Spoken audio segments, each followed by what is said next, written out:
రామాయణం జీవిత విలువల్ని బోధించడమే కాదు వాటిని కాపాడేందుకు మార్గాలు చూపిస్తుంది. మనిషి గుణగణాలు ఎలా ఉండాలన్నదానికి రఘుకులోత్తముడైన శ్రీరాముడు ప్రతీక. అలాగే సాధ్వీమణి సీతమ్మ కూడా ఆడవారికి మార్గదర్శి. రాముడి నుంచి మనం ఏం నేర్చుకోవాలన్నది రామాయణం చెప్తుంది. దైవిక శక్తులతో దుష్టసంహారం చేసిన చారిత్రక పురుషుడు శ్రీరాముడు. ధైర్యసాహసాలు, సహనశీలత, దయార్థగుణం, పితృవాక్యపాలన, ధర్మనిరపేక్షత, ఇలా చెప్పుకుంటూ పోతే చాలా గుణాలుంటాయి. అందుకే సకల గుణాభిరాముడంటారు. దేవుడెలా ఉంటాడో చెప్పిన మహామనిషి. రాముడు మనిషా, దేవుడా అనే సందేహం రావచ్చు. రాముడు ఆదర్శవంతమైన రాజు. అందుకే చారిత్రక పురుషుడయ్యాడు. శ్రీమహావిష్ణు అవతారం కాబట్టి దేవుడయ్యాడు. సకల శక్తి సంపన్నుడైన రాజుగా జనాదరణ పొందాడు. దశరథ మహారాజు మాటను జవదాటని ఆదర్శ కుమారుడు రాముడు. ధర్మం 4 పాదాలా నడిచేలా చూసిన ధర్మబద్ధపాలకుడు. ప్రజావాక్కునే దైవవాక్కుగా భావించిన న్యాయపరిపాలకుడు. ఏకపత్నీవ్రతానికి కట్టుబడిన ఆదర్శపతి. లక్ష్మణ, భరత, శత్రుఘ్నులకు మార్గనిర్దేశనం చేసిన మంచి సోదరుడు. రావణుడి సోదరుడు విభీషణుడికి, వాలి సోదరుడైన సుగ్రీవుడికి స్నేహహస్తం అందించిన మంచి మిత్రుడు. అతులిత బలశాలి హనుమంతుడికి గురువు. అందుకే రాముడు ఏ ఆజ్ఞ ఇచ్చినా శిరసావహించేందుకు ఎప్పుడూ వెనుకాడలేదు ఆ ఆంజనేయుడు. ఆదర్శ కుమారుడు రాముడే. శ్రీరాముడు ఆదర్శ కుమారుడు కావడంతోనే రామాయణం మొదలవుతుంది. అయోధ్యానగరానికి రాజైన తండ్రి దశరథుడు, తల్లి కౌసల్యాదేవి మాటను రాముడేనాడు జవదాటలేదు. దశరథుడి మరో భార్య అయిన కైకేయి. రాముడు రాజ్యాన్ని విడిచి వెళ్లాలని కోరగానే తండ్రి మాటను కాదనకుండా అడవులకు వెళ్లిపోయాడీ ఆదర్శ కుమారుడు. రాచరిక దర్పాన్ని, భోగభాగ్యాలను, సుఖసౌఖ్యాలను తృణప్రాయంగా భావించి అడవులకు వెళ్లిపోయిన నిరాడంబరత్వం రాముడిది. తనను రాజ్యం వదిలేసి వెళ్లమన్న తల్లి కైకేయి గురించి ఒక్క క్షణమైనా చెడుగా ఆలోచించలేదు.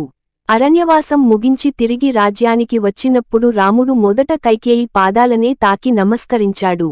ఆ తర్వాతే మిగతా 3 తల్లులకు నమస్కరించాడు. రాముడు సదా తండ్రి మాటను గౌరవించడమొక్కటే తన ముందున్న మార్గమనుకున్నాడు.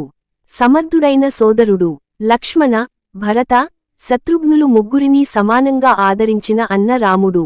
సీతాదేవితో కలిసి రాముడు అరణ్యవాసం చేస్తున్నప్పుడు సోదరుడు లక్ష్మణుడు కూడా తోడుండేవాడు. రాజ్యానికి తిరిగిరావాలని, పాలనాధికారం చేపట్టాలని కోరేందుకు భరతుడు అన్నను వెతుక్కుంటూ అడవులకు వస్తాడు. అయితే భరతుడిని చూసిన లక్ష్మణుడు చెడుగా ఆలోచిస్తాడు. రాముడిని అరణ్యవాసానికి పంపించిన కైకేయి భరతుడికి తల్లి కావడమే ఆ కోపానికి కారణం. అయితే రాముడు సోదర ప్రేమతోనే ఆప్యాయంగా ఆహ్వానించి ఆదరిస్తాడు. స్నేహశీలత చాటిన కిష్కింధకాండ. శ్రీరాముడిలోని స్నేహశీలతకు రామాయణంలోని కిష్కింధకాండ దర్పణం పడుతుంది. కిష్కింధ రాజైన వాలి సోదరుడు సుగ్రీవుడు, రావణుడి సోదరుడైన విభీషణుడు రాముడికి మంచి స్నేహితులు. సుగ్రీవుడి రాజ్యాన్ని తిరిగి అప్పగించడానికి రాముడు వాలిని హతమారుస్తాడు. లంకలో రావణుడితో యుద్ధం జరుగుతున్నప్పుడు న్యాయబద్ధ ఆలోచనతో విభీషణుడు రాముడికి అండగా నిలుస్తాడు. రావణ సంవారం తర్వాత లంకా రాజ్యాన్ని విభీషునికే అప్పగించి తన గొప్పదనాన్ని చాటుకున్నాడు రాముడు. ఏకపత్నీవ్రతుడిగా ఆదర్శనీయుడు. తండ్రి మాట జవదాటకుండా అడవుల్లోకి వెళ్తున్నప్పుడు ధర్మపత్రి సీతాదేవిని రాజ్యంలోనే ఉండిపొమ్మని ఎంతగానో నచ్చచెప్పాడు రాముడు. తాను అనుభవించబోయే కష్టాల్లో పాలుపంచుకోవాల్సిన అవసరం తన సతికి లేదనేది ఆయన భావన. అయినా సీతాదేవి పతియే ప్రత్యక్ష దైవమనుకుంటూ భర్త వెంట నడిచింది. ప్రజాక్షేమం కోరిన రామరాజ్యం. అయోధ్య ప్రజలే తనకు ముఖ్యమనుకున్న ఆదర్శ రాజు రాముడు. అందుకే అరణ్యవాసం తర్వాత ఓ అనామకుడు లేవనెత్తిన సందేహాన్ని పరిగణనలోకి తీసుకుని కట్టుకున్న భార్యను అగ్ని పరీక్షకు పంపించాడు. ప్రజల మాటకు విలువనిచ్చాడే గాని ఆ లోకాభిరాముడు ఏనాడూ సాధ్వీమణి సీతాదేవిని శంకించలేదు. నీతి తప్పని ధర్మబద్ధపాలన అందించడమే రామరాజ్యమనుకున్నాడు రాముడు. ప్రజలందరికీ సమాన న్యాయం, సమాన గౌరవం అందించడమే రాజుగా తన కర్తవ్యమని భావించాడు రాముడు.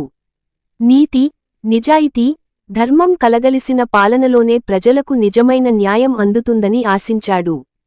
అందుకే సర్వాజనామోదం పొందిన మర్యాదాపురుషోత్తముడిగా కీర్తి ప్రతిష్టలందుకున్నాడు. ఈ వీడియో మీకు నచ్చినట్లయితే లైక్ చేసి షేర్ చేసి కామెంట్ చేయగలరు. జై శ్రీరామ్. జై జై శ్రీరామ్.